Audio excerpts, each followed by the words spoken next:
Hey, what's going on, everybody? This is Nick in the doctoral program at CSP, and today I just wanted to share a little bit with you about my knowledge and experience with professional ethics, program management, and then kind of go through a little bit of my experience. So I think one thing that we want to establish right off the front is what our thoughts on professional ethics are.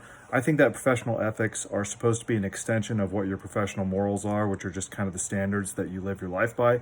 And then the ethics take that a step further, like I said, by establishing actual rules that you would be able to follow as a professional. And I think I have quite a bit of experience in this area, maybe not a lot of depth in most of those experiences because I'm fairly new in most of the things that I've done, most of my endeavors.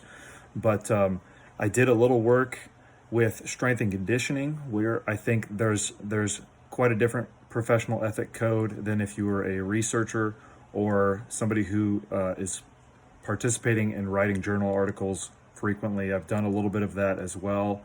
And then I have a different set of professional ethics, obviously, for my current job, which is as a physical education teacher. And I think all of that falls under the guise of kinesiology, which is a very broad field.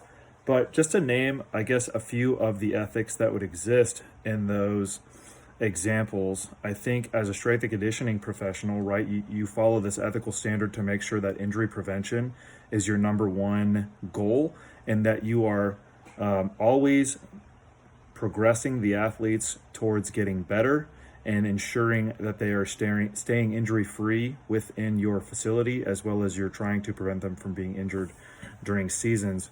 I think as a physical education teacher, you're always trying to give every child or every student an opportunity to learn all the different aspects of physical fitness, as well as a lot of the research and theory behind that, and how they can be able to better themselves by offering this kind of fair and, let's say, equitable education. And you're always comparing them to themselves, as well as being an individual who tries to illustrate fitness through their professional ethics when it comes to those, because you're seen as somewhat of a role model.